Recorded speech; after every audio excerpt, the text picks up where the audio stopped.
गुरु ब्रह्म महिमा अलेख शरण। नमस्कार दर्शक वृंद, आपण मानंकु आजिर राशिफल कार्यक्रम मु एस कुमार स्वागत जनाऊँगी। प्रतिदिन निजर राशिफल जानिबा पाई गुरुकृपा यूट्यूब चैनल को सब्सक्राइब करंतु और पाखरे थिबा बेल आइकन को प्रेस करी ऑल नोटिफिकेशन ऑन करी दियंतु, जहा फଳରେ आमे जेतेबेले वीडियो अपलोड करिवो प्रथमे आपण वीडियो देखि पारिबे। आमर यही वीडियो रे आपण संपूर्ण पंचांग सहित मेष ठारू मीन पर्यंत 12 गोटी राशिर राशिफल विषय रे जानि पारिबे। वीडियो को दया करी शेष पर्यंत देखंतु। वीडियोटी भल लागिथिले वीडियो को लाइक करंतु एवं आपणक प्रियजन पाखु शेयर करी जणांतु। एबे आसंतु जानिबा आज दिनर संपूर्ण पंचांग विषय। आज 2024 मसीहा जुलाई मास 29 तारिख सोमवार, दिल्ली शराब्द सन 1431 साल, स्वाधीन भारताब्द 77 वर्ष, महिमाद 197 वर्ष। उत्कल गजपति श्री श्री गजपति दिव्यसिंह देव महाराजांकर 67 अंक। सौरस्व श्रावण मास 14 दिन, चांद्रमते श्रावण कृष्ण पक्ष नवमी तिथि, रात्रि 7 घंटा 59 मिनिट पर्यंत।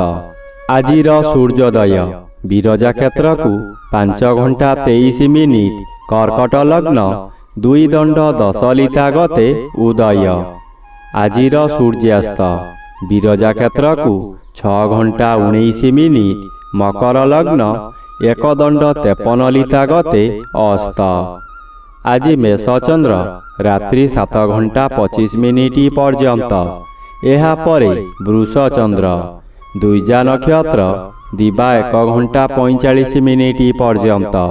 एहा परे कृतिका नक्षत्र।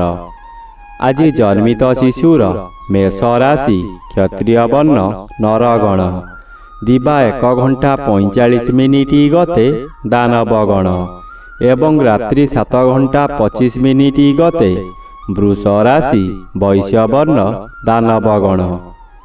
आज मृत व्यक्तिर दिबा 1 घंटा 45 मिनिट गते एक पाद पुष्कर दोष, निषिद्ध खाद्य। आज लाउ भोजन निषेध अटे। रात्रि 7 घंटा 59 मिनिट गते कलम भोजन निषेध अटे। आजिर अमृत जोग प्रातरु दिबा 7 घंटा 11 मिनिट मध्य, दिबा 10 घंटा 18 मिनिट गते 12 घंटा 26 मिनिट मध्य, रात्रि 7 घंटा 2 मिनिट गते 9 घंटा 16 मिनिट मध्य एवं रात्रि 10 घंटा 26 मिनिट गते 2 घंटा 26 मिनिट मध्य। आजिर महेंद्र जोग अपराह्न 3 घंटा 51 मिनिट गते 5 घंटा 33 मिनिट मध्य। आजिर काल बेला दिबा 7 घंटा 4 मिनिट गते 8 घंटा 9 मिनिट मध्य। आजिर बार बेला अपराह्न 3 घंटा 13 मिनिट गते अपराह्न 4 घंटा 48 मिनिट मध्य।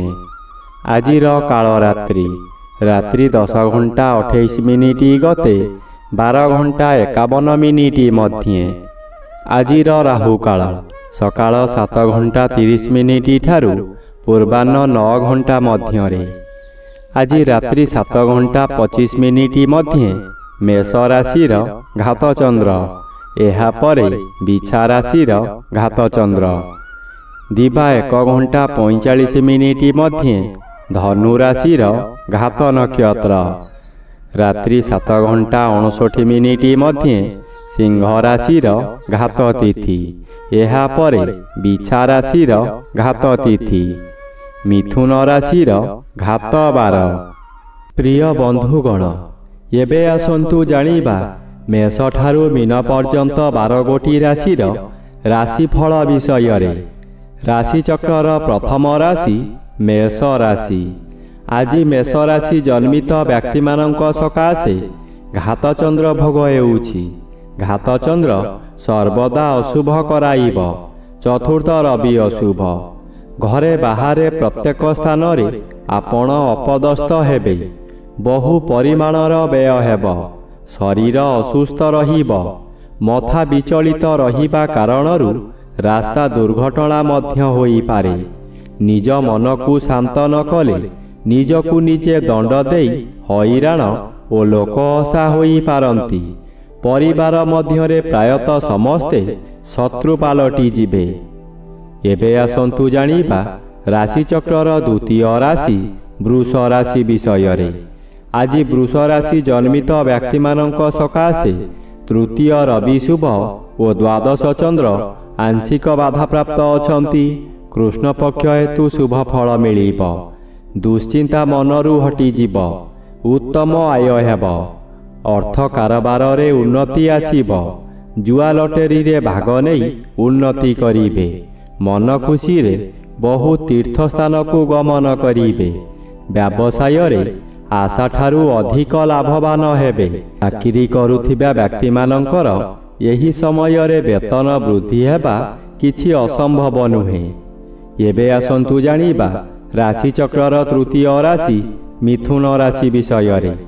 ଆଜି ମିଥୁନ ରାଶି ଜନ୍ମିତ ବ୍ୟକ୍ତିମାନଙ୍କ ସକାଶେ ଦ୍ୱିତୀୟ ରବି ବାଧାପ୍ରାପ୍ତ ଅଛନ୍ତି।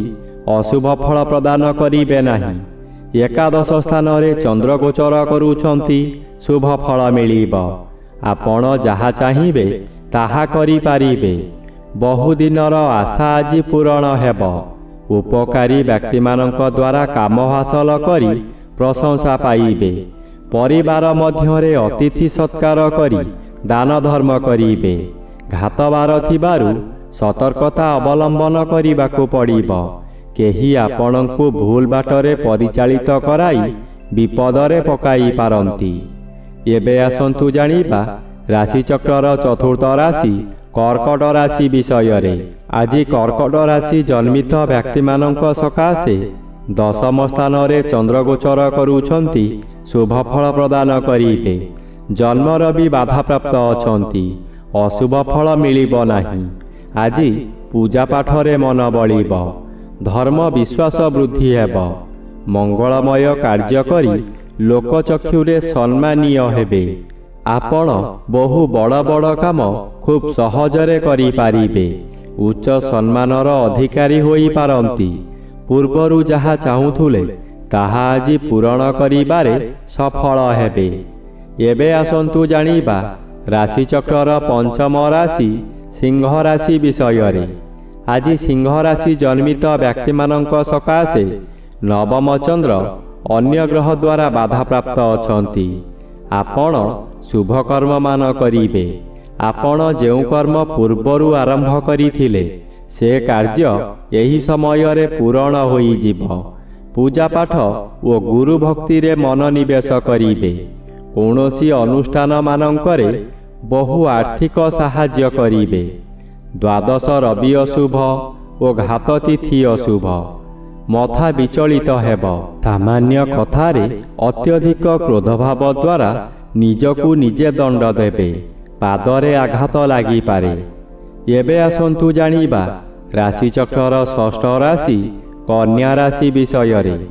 ଆଜି କନ୍ୟା ରାଶି ଜନ୍ମିତ ବ୍ୟକ୍ତିମାନଙ୍କ ସକାଶେ ଅଷ୍ଟମ ସ୍ଥାନରେ ଚନ୍ଦ୍ରଗୋଚର କରୁଛନ୍ତି। ଅଶୁଭ ଫଳ ମିଳିବ। ଅଷ୍ଟମ ସ୍ଥାନ ଆୟୁ ସ୍ଥାନ ଓ ମାରକ ସ୍ଥାନ। ଚନ୍ଦ୍ର ଏପରି ଏକ ଗ୍ରହ ମୃତ୍ୟୁକୁ ମଧ୍ୟ ମାରିପାରେ। ଚନ୍ଦ୍ର ଅଷ୍ଟମରେ ଭ୍ରମଣ କରୁଥିବା ସମୟରେ ବହୁ ଦୁର୍ଘଟଣା ମଧ୍ୟ ଘଟାଇପାରେ। ତାହା ମାନସିକ ହେଉ କିମ୍ବା ଶାରୀରିକ। ନିଜକୁ ସତର୍କ ନ ରହିଲେ ନିଜ ଗୋଡ଼ରେ ନିଜେ କୁରାଢ଼ି ମାରିବା ସଦୃଶ୍ୟ ହେବ। ଏଣୁ ମନକୁ ଶାନ୍ତ ରଖନ୍ତୁ। ବ୍ୟବହାର ଆପଣଙ୍କର ଠିକ୍ ରଖନ୍ତୁ। ଏବେ ଆସନ୍ତୁ ଜାଣିବା ରାଶିଚକ୍ରର ସପ୍ତମ ରାଶି ତୁଳା ରାଶି ବିଷୟରେ। ଆଜି ତୁଳା ରାଶି ଜନ୍ମିତ ବ୍ୟକ୍ତିମାନଙ୍କ ସକାଶେ ଦଶମ ସ୍ଥାନରେ ରବି ଓ ସପ୍ତମ ସ୍ଥାନରେ ଚନ୍ଦ୍ରଗୋଚର କରୁଥିବାରୁ ଶୁଭ ଫଳ ମିଳିବ। ଆପଣଙ୍କ ପରିବାର ମଧ୍ୟରେ ହସ ଖୁସିର ଉତ୍ତମ ବାତାବରଣ ଖେଳିଯିବ। ଏହି ସମୟରେ ଆପଣଙ୍କ ଜନ୍ମସ୍ଥାନଠାରୁ ଦୂରରୁ ଖୁସି ଖବର ମିଳିବ। ଆପଣଙ୍କର ଆୟ ବୃଦ୍ଧି ହେବ। ସ୍ୱାମୀ କିମ୍ବା ସ୍ତ୍ରୀ ଜଣେ ଅନ୍ୟ ଜଣଙ୍କୁ ନିବିଡ଼ ଭାବରେ ଭଲ ପାଇବେ। ଯାହା ବ୍ୟବସାୟ କରୁଛନ୍ତି ତହିଁରେ ଆଶାଠାରୁ ଅଧିକ ଆୟ ହେବ।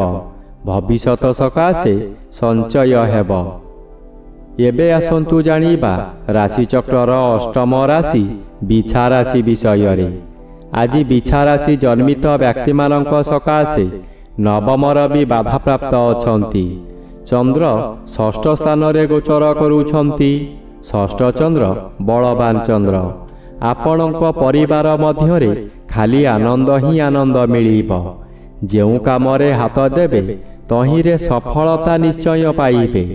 ବ୍ୟବସାୟ କରୁଥିବା ବ୍ୟକ୍ତିମାନେ ବ୍ୟବସାୟରେ ଅଚାନକ ଲାଭ ପାଇ ଆଶ୍ଚର୍ଯ୍ୟ ଓ ଆନନ୍ଦିତ ହେବେ। ପାଖରେ ଅର୍ଥର ଅଭାବ ରହିବ ନାହିଁ। ପୂର୍ବରୁ ଆପଣ କରିଥିବା ଋଣ ଏହି ସମୟରେ ପରିଶୋଧ କରିପାରିବେ। ଏବେ ଆସନ୍ତୁ ଜାଣିବା ରାଶିଚକ୍ରର ନବମ ରାଶି ଧନୁ ରାଶି ବିଷୟରେ।